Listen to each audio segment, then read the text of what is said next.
Well, let's continue this discussion and talk about ancient civilizations. And we're going to be speaking, of course, with Dr. Robert Schoch. I'm just going to go ahead and add him to the call here. And for those that are not familiar with his work, once again, you just need to go and Google his name, but I'll give you a quick background. Dr. Robert Schoch, he's a full-time faculty member at the College of General Studies at Boston University since 1984. He earned his PhD back in 1983 in geology and geophysics at Yale University.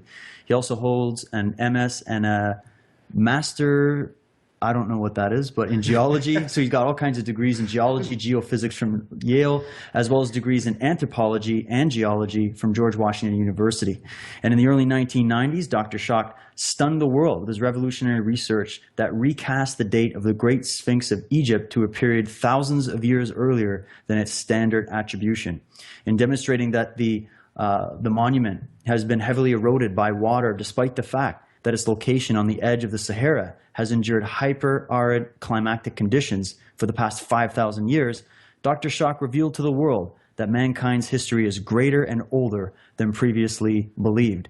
And Dr. Schoch's latest research, put forth in his newest book, Forgotten Civilization, The Role of Solar Outbursts in Our Past and Future, points to the astronomical cause of the demise of antediluvian civilizations, as well as the scientific and archaeological evidence that supports his conclusions. And without further ado, ladies and gentlemen, I'd like to welcome for the first time Dr. Robert Schoch. Dr. Schoch, are you there? Can you hear me? Dr. Robert Schoch, how you doing? You're live on Truth Warrior. Thanks for joining us, my friend. Oh, you're very welcome. I'm glad to be here. Very good. I'm so glad we're able to get this going, and I know we have a short time with you here. We're just going to do this second segment with you tonight, and I read a quick bio for the listeners, for those that might not be familiar with your work, but if you just wanted to maybe give a quick little synopsis of some of the latest things you've been working on, as well as some of your past work for the people. I don't know. I mean, there's a lot going on. A lot of people know me from my work that started 25 years ago with the Great Sphinx, and pushing that back in time, the concept that the Great Sphinx of Egypt is much older than the traditional date of 2500 BC. I suggested initially it was a couple of thousand years older. At this point, I believe we have very clear evidence of civilization, and I mean civilization in a genuine sense, going back to the end of the last ice age. So we're talking in terms of 10,000 BC, 12,000 years ago, which is very different than the conventional point of view, the one that I learned as a graduate student at Yale, that civilization only goes back 5,000 to 6,000 years. So you probably mentioned this already, but that's really been a big part of my work over the last quarter century, is looking at civilization and the earliest forms of civilization. How far back do they go? And I've concluded that they go back, as I said, to the end of the last ice age. The second aspect is what brought this early cycle of civilization down. Why didn't they last? What happened to them? And this has to do with the catastrophes, the geological catastrophes. I'm a geologist. The geological catastrophes that took place at the end of the last ice age, 9700 BC, which I believe caused essentially devastation worldwide, both to nature, to various animal extinctions occur at that time, and to these early civilizations, what I call the earlier cycle of civilization. And the bottom line is that I am convinced these cataclysms were initiated by a major solar outburst that occurred in 9700 BC. So that's a very, very short synopsis. Well, that is great. And Dr. Schoch, it's Christopher Russak talking, and it's a pleasure to talk to you too. Yes. And one thing that I've always been passionate about, and I don't know why, I love everything to do with the Ice Age. So it's an honor to talk to you about this. As an amateur geologist myself and historian, I look back at that time in Earth's history. If you were to take back civilization to that precipice, to that major solar outburst, which you say was around 9,700 years ago, 9,700 BC. So 11,700 years ago. 11,700 years ago. Now, I have two questions I'd like to ask you. Number one, if if the ice age itself was to the extent where geologists point to it today, what I mean is the ice sheets, basically covered the northern hemisphere down to about, I would say, past New York City. So I don't know what Right. longitude that would be. But would there have been is there a possibility that civilization actually, there was other cycles before the last ice age, and those ice age glaciers basically stripped the evidence away? Is there a possibility there? I don't think we can preclude that. Do I have solid evidence, physical evidence to suggest that at this point? Really, no.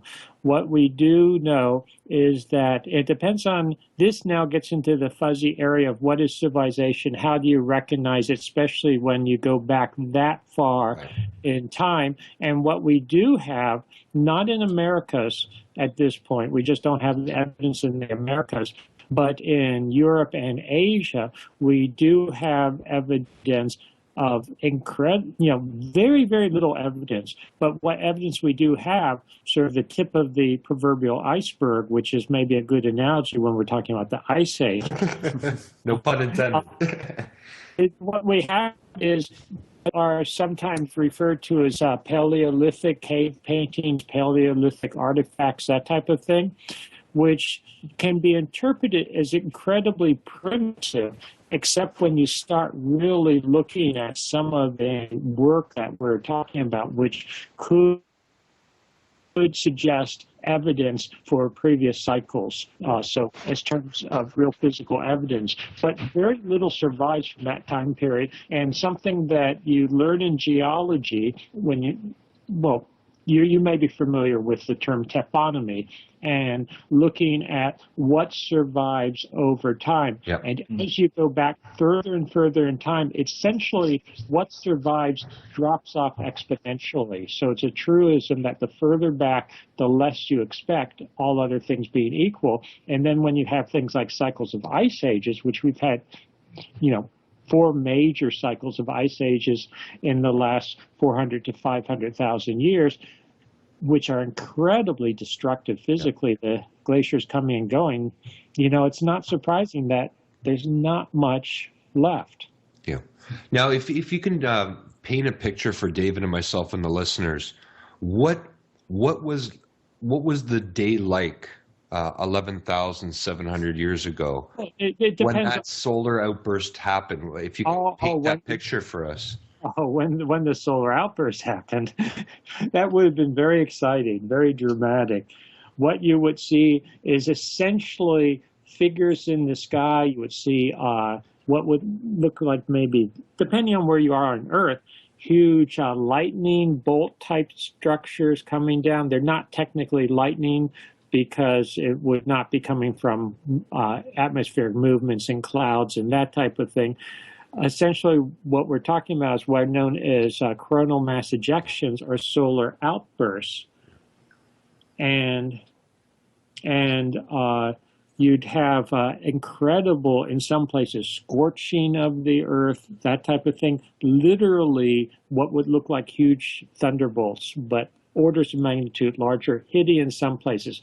Other places, you would simply see things in the sky, weird things in the sky, which could be described as stick figure type structures, sometimes dancing figures they might be described as. We know this from reconstructions by plasma physicists. Dr. Anthony Perrott in particular has studied this as to what you would see in the sky. We also have some modern analogs. So for instance, in 1859, there was a small solar outburst by geological and astrophysical measurements. It was very small by those standards, but from a human perspective, it was quite large. And you had auroras. People are familiar with the aurora borealis, or the northern lights, the southern lights, aurora australis. And you would see those in the sky globally. during a major solar outburst. They were seen globally even during the relatively minor outburst in 1859. So you would see all these lights in the sky. They would take on the form of what would look like sort of stick figures, dancing figures, circles, this type of thing. So it would be very, very dramatic. I could see people interpreting this as essentially signs of the gods. You would have what would look in some areas like huge lightning bolts hitting the surface, strong enough to melt rock on contact, known as vitrification. And we have evidence of this where the rock is melted, the surface of the rock is melted, or sand or soils are essentially fried and melt and then vitrify, that is, turn into a little sheet of glass. It would set forest fires in areas where there's flammable material. It would raise radiation levels on the surface of the Earth because it would be doing things like knocking out the ozone layer and essentially messing up the atmosphere. Where it hit glaciers, it would melt them incredibly quickly, virtually instantaneously. Where it hit water, it would evaporate water or fair amounts of water, depending on where it's hitting, lakes, oceans, that type of thing. So you have very high levels of water going into the atmosphere that can't just stay there, so it precipitate out. So you would simultaneously in different parts of the world very quickly have incredible rains. So you have incredible rains, flooding, you're melting glaciers, you're raising sea levels. By melting glaciers so quickly, virtually instantaneously, in some cases you're taking miles or numerous kilometers of ice, vertical ice, off the surface of the rock in higher latitudes, as you were mentioning. That's where the glaciers would be, and that would cause earthquake activity, increased volcanic activity. We know this from modern analogs, even in Iceland, where the glaciers are melting quickly by geological standards due to modern global climate change, and there we have an increase in earthquake and volcanic activity. This would now be orders of magnitude quicker at the end of the last ice age and orders of magnitude greater as far as volcanic activity, earthquake activity. So that would have sort of what I call cascading effect or domino effect around the world. So even in lower latitudes, even in places where people did not know glaciers, they would be experiencing these other effects, including earthquakes, torrential rains, lightning, what would look like huge lightning bolts, and that's a common theme in mythology of the gods throwing down lightning bolts. They would see these weird shapes and figures in the sky. They would be subject to high radiation levels. There would be massive fires set. It was pretty exciting. The basic way to escape it and survive, in many cases, I believe, was to go underground. I think people went into natural caves initially, that type of thing. And it's just funny you bring up the stories from the myths and legends as you were talking and describing these effects. I got all kinds of bells ringing off in my head of just even stories out of the Bible or any of the other ancient literature and the myths and legends that have been passed around about this time of chaos and cataclysm and then floods and all of these things. Do you think that, the ancients weren't just carving stuff into walls or writing things on paper just for the sake of telling campfire stories, as is assumed by many people in sort of the mainstream realm, but they were actually telling us literal events as interpreted through their tradition at the time, right? Oh yeah, I started out in this business as being very skeptical that there was anything to the traditional or to the legends, that type of thing, to the myths, that they were all myths. I started out thinking that, Plato's Atlantis is all nonsense. It was just a tale that he told for political reasons, to make a point. But the more you look into these, and the more you look into legends and traditions, the myths, and I use the term myths in a non-derogatory sense, I do believe, if I could use that term, based on the evidence, that most of them refer to real events. They do have a basis in reality. Is that elaborated a bit in some cases?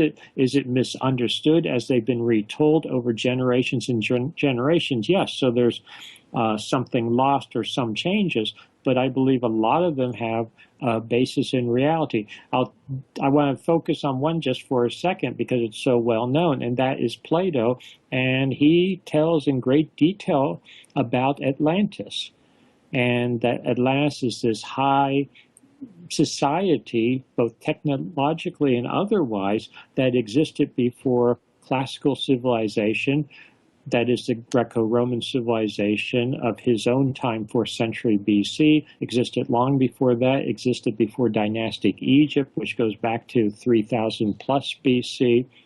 And it's interesting to me at this point that Plato puts a very specific date on the fall of Atlantis, and that is about 9600 BC, when you take his chronology and turn it into, modern years as we count them. So, obviously he wasn't talking about BC or BCE back then, but when you turn it into our chronology, it turns out to be about 9600 BC, which is very, very close to the events I were describing, the real events of 9700 BC. I think we can let him have the century leeway because he was talking just in general terms, and to be speaking just in general terms and to have his supposed mythological events be so precisely accurate temporally with what we now understand really happened, I suspect is a lot more than coincidence.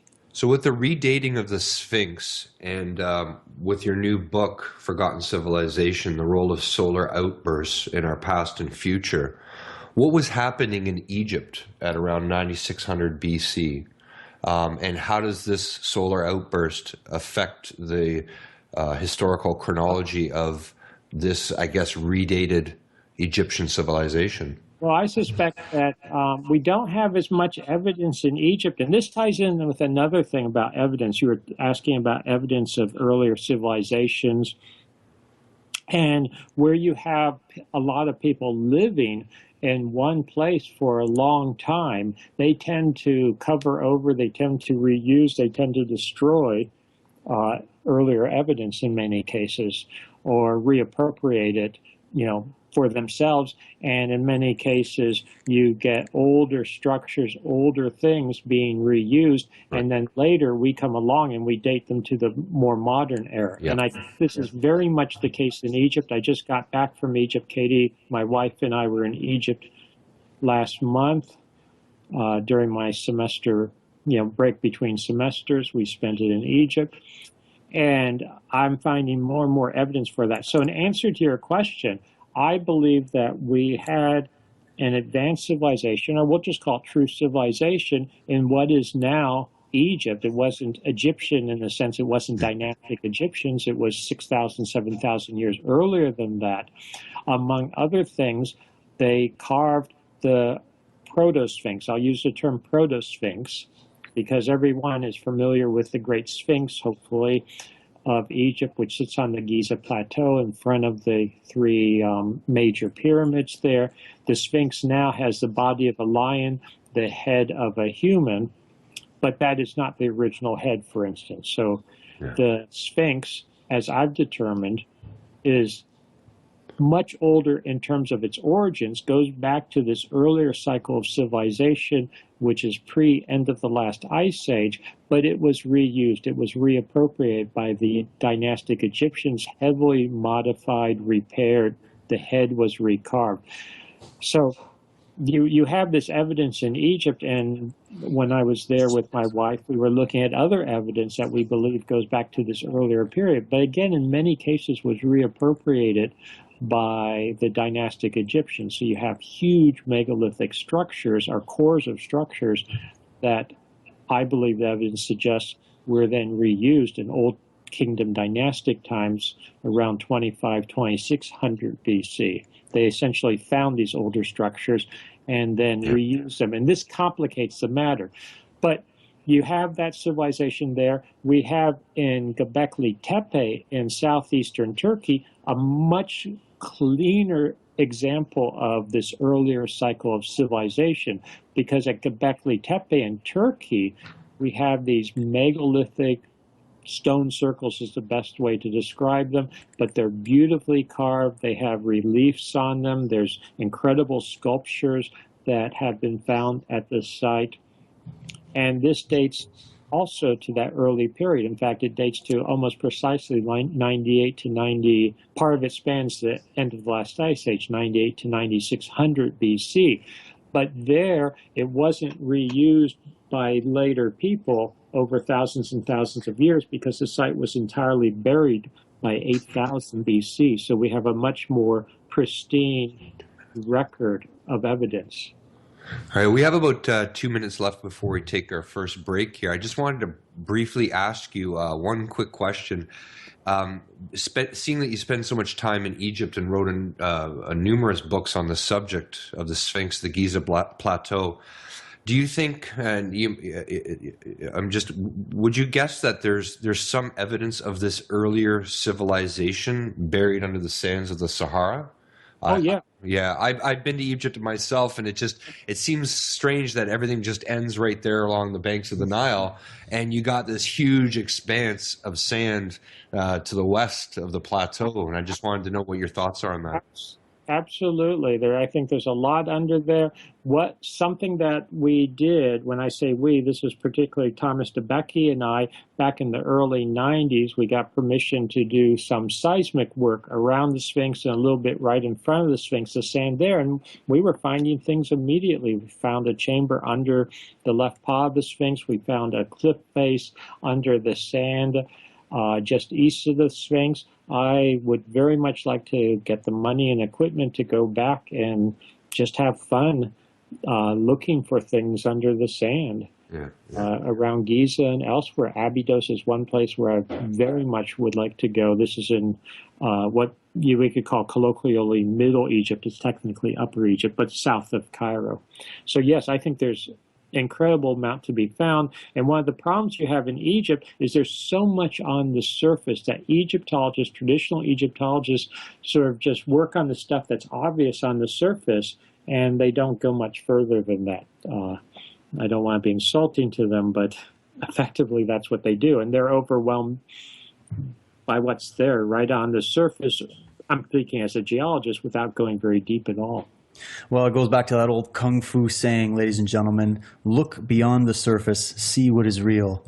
And that's really the theme of what we're trying to do here, is peer beyond the veil and really get the answers to these questions.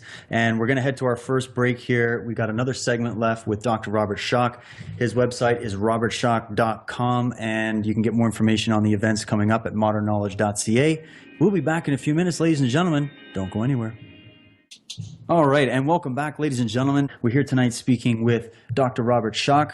I got Chris Russak in studio with me, and we're also simulcasting this on our website, modernknowledge.ca. So if you want to take a look at our happy faces while we're doing this show, you can feel free to do that, as well as listen online.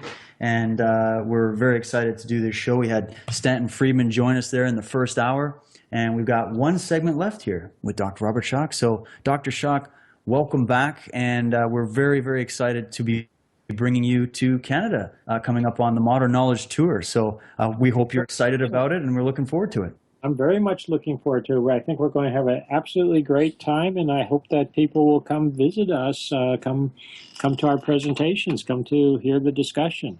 Yeah, and Dr. Schoch's going to be appearing in Halifax, Charlottetown, and Moncton on the first 3 stops of our 10-city tour in August of this year. And it's going to be an honor to meet you in person, sir, and to pick your brain of all the knowledge that you've acquired over the years.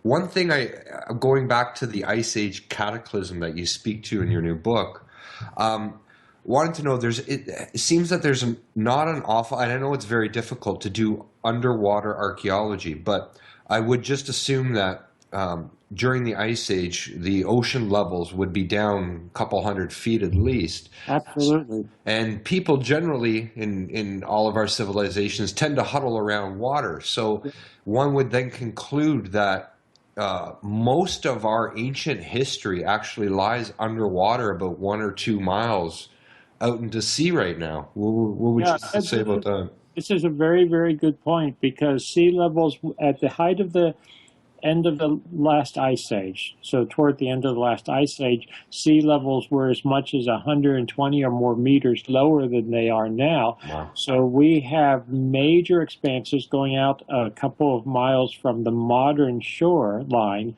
that was above water at the end of the last ice age. I'll give you two quick examples where we have evidence of human habitation, where it ties in. There's a site called Gunung Padang in West Java, Indonesia, that my wife and I have had the opportunity to visit. And in fact, I think I'll talk about that when we're doing the tour. I'll include some slides of it and a little discussion of it in my presentation. It's very, very interesting because Gunung Padang is in Indonesia. It dates back to the end of the last ice age, this archaeological site. It's essentially a step-like pyramid. And there's a lot of pyramids around the world, some of which are hoaxes, some of which are nonsense. I am never willing to venture a strong opinion about anything until I've actually visited the site. And that's one reason I wanted to get to Indonesia to see this. And I'm convinced that this is absolutely real. It's being worked on by some very good geologists. A fellow named Indonesian geologist named Danny Hillman in particular. And the point is that it's on the northern coast of West Java, but it would have been on the edge of a subcontinent at the end of the last ice age, because the Java Sea and the area north of the island of Java now is actually a very shallow area, and it was land at the end of the last ice age. So this would have been one of those sites that was not on an island back then, but actually was a major site on a subcontinent. And I would just love to be able to explore underwater off of Java and in that area. In fact, it has a name geologically. It's known as Sundaland. And we've been able to, through remote sensing, that type of thing, map the drainage system that existed at the time. We know there were several major rivers at the end of the last ice age when this was above water, more or less sea levels were lower and it was dry land. And there would have been a lot of people living there. Another example, which I've also explored, is Yonaguni, which is a little island in southwestern Japan, very close to Taiwan. And again, we know that there were ancient people living there. And at the end of the last ice age, when sea levels were much lower, we now know that there was a land bridge from Yonaguni to Taiwan. And we have some evidence that people were living on both sides of this land bridge, and they would have been on that land bridge and probably traversing back and forth at the end of the last ice age. Wow, that's incredible. And I mean, if we kind of bring in the idea of this civilization before, when you go around to some of these different ancient sites, like you mentioned Göbekli Tepe and of course Egypt, and I'm assuming you've been to pretty much all of them or as many as you can visit. As I can visit, sure. Yeah. Did you feel, or has there any kind of information to get an idea as to if we're looking at, some places are from a certain civilization that had passed away and others are from a different one, or if these are all linked somehow? Did you get any kind of a feel for timelines with this? Yeah, I have a sense that they are all their own sort of variations on a theme, but I do have the sense that they are linked to a certain extent, and you get certain iconography, certain motifs from very disparate sites. I'll give you one example. Something that ties in with this too is Easter Island, and I will certainly talk about Easter Island when I do my presentations on the Modern Knowledge Tour. So for instance, in Easter Island, you have the huge moai, these big heads and torsos, and they have a very definitive and I can't say it now, iconography to them in terms of the hands and how they're positioned on the bellies and where the navel is located, that type of thing. I mean, it's not just random. Yeah. And you find very similar iconography, for instance, at Göbekli Tepe in southeastern Turkey. And I don't think that's just coincidental. And you find other similarities in the art, you find similarities in the myths and legends. Some of those, I think, is because they were describing similar things that they were experiencing. But I long ago came to the conclusion, and I actually wrote about this in one of my earlier books, which is, ancient history to me now, called Creeds of the Pyramid Builders, that in fact, in very ancient times, there was, I hate to overstress it, but there was basically travel and communication around the world. And modern archaeologists have been very biased towards land-based archaeology. Most archaeologists are, I hate to use the term, but land lovers, as they say. Yeah. And they did not think in terms of civilizations and humans before the time of Columbus traversing the oceans. Yeah. But in fact, if you know what you're doing, it's very easy to cross an ocean. You don't need that complex technology. You just need a good seafaring vessel, and you can travel the oceans. And I think there were a lot of connections in very ancient times, very remote ancient times. And the people, the Polynesian islands proved that with the way that they traversed the Pacific Ocean, thousands of years ago, and there's certain archaeological claims now that they landed in the United States, they landed up in Canada, they inhabited, like you said, and you visited Easter Island. They had no problem whatsoever traversing the planet. Yeah.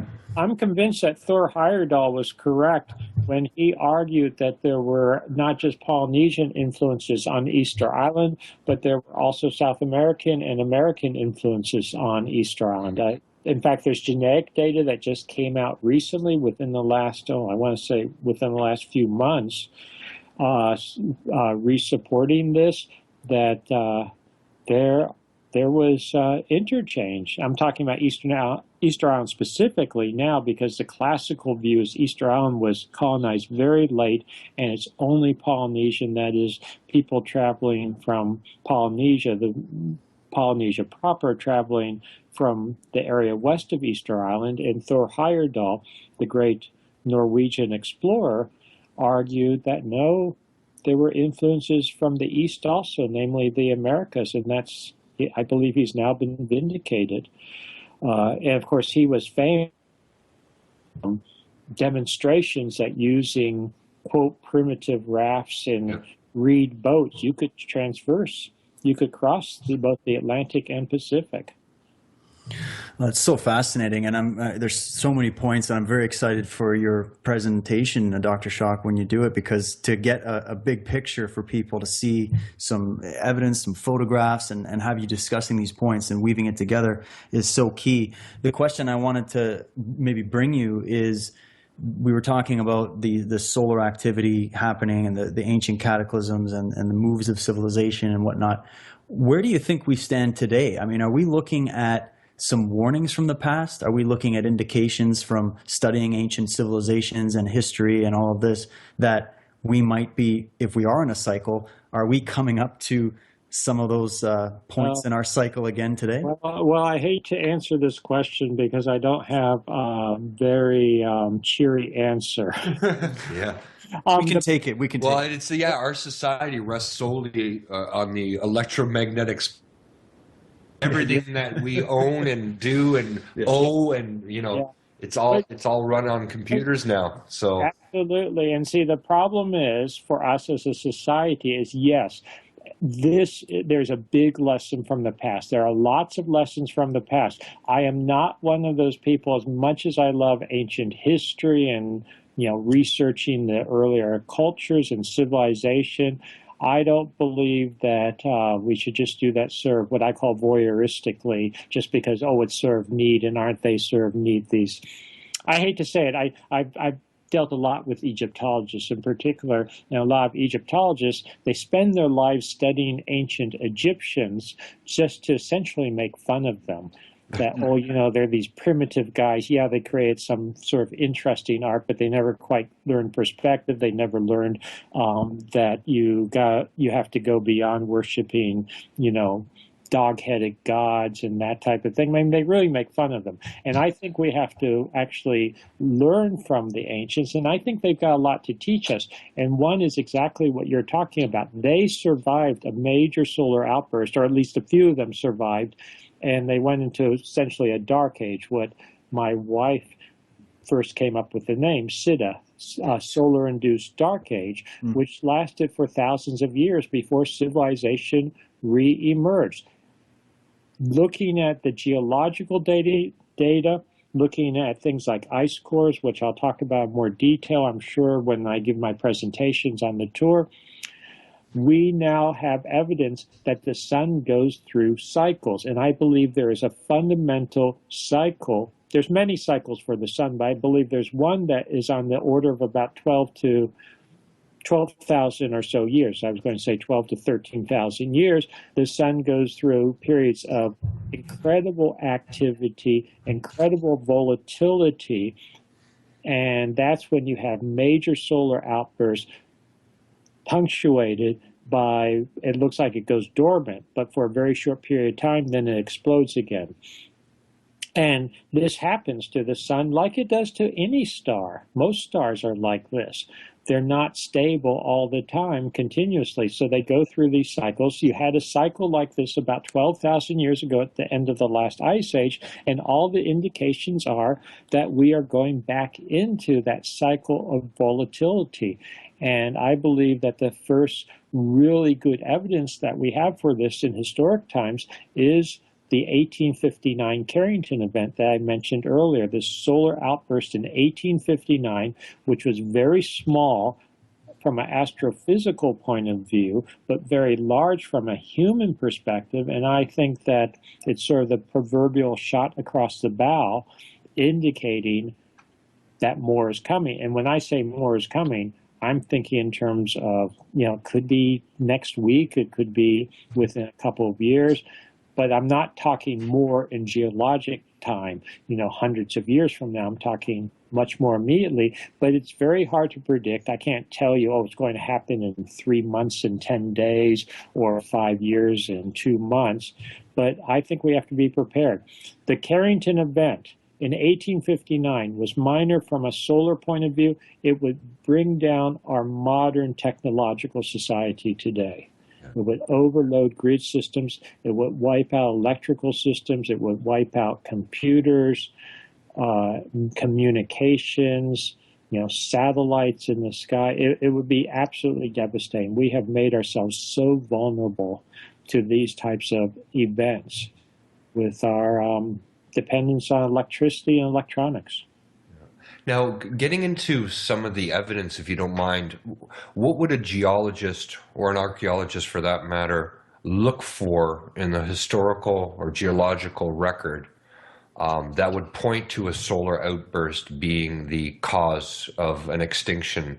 I've heard theories now that they're tossing around that one of the first extinctions, the Ordovician and Silurian extinction event, was actually caused by a solar outburst. That's one of the leading candidates. So what would you see in the flora and fauna and the stratifications that you would study as a geologist that would would be considered evidence to point towards a solar outburst? Well, first off, you have with a solar outburst, and we see this at the end of the last ice age now in the ice cores, you have very, very dramatic changes in temperature. So you can monitor temperature using different isotopes, that type of thing. And you have an incredibly dramatic change, and the dramatic change is from colder to warmer, not vice versa. The other dramatic events that we have in the rock record, in the geologic record, to name just one in particular, because a lot of people think about this with the dinosaurs, is you also have asteroid or comet or meteorite hits, right, smaller and larger, and it's very good evidence that you had a large one hitting approximately 65 million years ago, which caused massive extinctions. But there you had different factors. For instance, that was a cooling event. You can see that in the rock record. You spread out certain elements like iridium, etc., that you don't find terrestrially normally, but you find meteorites. You find ultimately a crater there. I'm mentioning this because some of the factors that would indicate a solar outburst are also the same factors that would indicate something like a huge asteroid or meteorite. So you have to be able to tease them apart. So dramatic changes in climate are one thing, dramatic extinctions, but with a solar outburst, you're talking increase in temperature, not decrease. Right. With a solar outburst, you don't have a crater. What you do get is vitrification, which I mentioned before, so glass forming on the surface where you get these huge lightning bolt type structures hitting. So it's probably not from the last solar outburst, but if one occurred at the end of the last ice age, I'm sure that there were earlier solar outbursts that affected things. In fact, they may have initiated the ends of previous ice ages. So something I've literally been looking at in the last week or so is from Egypt. This is part of my research that I came back with from this last trip in Egypt. In Western Egypt, you have something called the Dockley glass. Yeah, they said that was caused by a meteorite impact. Yeah, it's not meteoritic. I've been looking at it very carefully. I've got some samples of it, and there's no evidence of an impact for it. And I'm convinced, yes, the classic situation is to call it meteoritic because you don't know otherwise, and geologists think, okay, meteorites occur, and I've come to the conclusion that it's most likely a solar outburst. It's caused by a solar outburst, and interestingly, it's funny that you bring this up. Interestingly, after I came to this conclusion, I think it was just 3 days ago, I found a PhD dissertation, which I happen to have here, and I'm looking at it. And it's a master's dissertation, but anyway, it's a graduate dissertation at University of South Florida by a fellow named, and I don't know him otherwise, Michael Joseph, and it's called A Geochemical Analysis of Fulgurites from Inner Glass to the Outer Crust. Now, what he's doing is he's analyzing known samples that are caused by this vitrification, type of vitrification caused by lightning, modern times, and then analyzing this and comparing it to other samples. And in this, independently, he comes to the same conclusion that the Dockley glass is probably what he calls lightning. But when you're talking about 400 or more square kilometers, this glass is found, you're not talking normal lightning. You're talking solar outbursts. And just to clarify for people what you're referring to here, and you can go on YouTube and Google it. It's if lightning strikes a beach, you get these weird. And correct me if I'm wrong, and this is what you're talking about. You get this weird. The sand actually becomes glass. Yeah, exactly. That's what we're talking about. Yeah, you see the tendrils of the lightning bolt extend down a couple of feet to the beach, and you can haul this sucker out, and it's just like a beautiful piece of natural art. And what we're finding is there are some cases in the geologic record where you find basically a layer, a stratum, where this covers, as I mentioned with the Dockley glass, it's been documented over 400 square kilometers or something. That's not just a little thunderbolt from a cloud. Do you see my point? And that's why in the past they've referred to it as meteoritic, or from some kind of bolide, asteroid, meteorite, that type of thing, because it's not going to be a little lightning strike that's causing that over such a wide area. But you don't have the trace elements you expect with meteorites. You don't have the crater impact you expect, etc. Yeah. Now, I just wanted to mention, we got about 4 minutes left here, Dr. Schoch. Just one question. Your book focuses in, and we've been focusing in on all the doom and gloom of a solar outburst. Yeah, that's why it's too bad. What? No, but I wanted to leave off on maybe a positive note, and I wanted your comment on it. There's a lot of speculation out there on what caused the Cambrian explosion. And for those who are not familiar with what the Cambrian explosion is, it happened about 540 million years ago. And that's pretty much when life on this planet went from simple, single or small multicellular organisms and just proliferated. The explosion of species on this planet was astronomical. And there's theories out there from alien intervention to genetic seeding to all kinds of things. Maybe the role of a solar outburst as a creator instead of a destroyer played a role in this. I've certainly, Katie and I, my wife, we talk about things like that when essentially you could see it as a cleansing event, or it wipes out old forms and allows for new forms to spread and multiply. I mean, that puts a nice spin on it. There's still a lot of death and destruction. Yeah, but for a single cell amoeba floating around in the ocean, I'm thinking even with the eradication of the ozone layer, let's say, or what have you, the genetic mutation rate would rise and then cause... Absolutely. In fact, there's been, as I'm sure you know personally, there's been a lot of studies of, correlating evolutionary rates with cataclysmic events, climatic changes, that type of thing. And you certainly have times when probably mutation rates are higher, so selection can go more quickly. You can develop things more quickly. Yeah, I mean, there's very positive aspects in that sense. But again, there's also, I don't want to downplay that there's also a lot of destruction.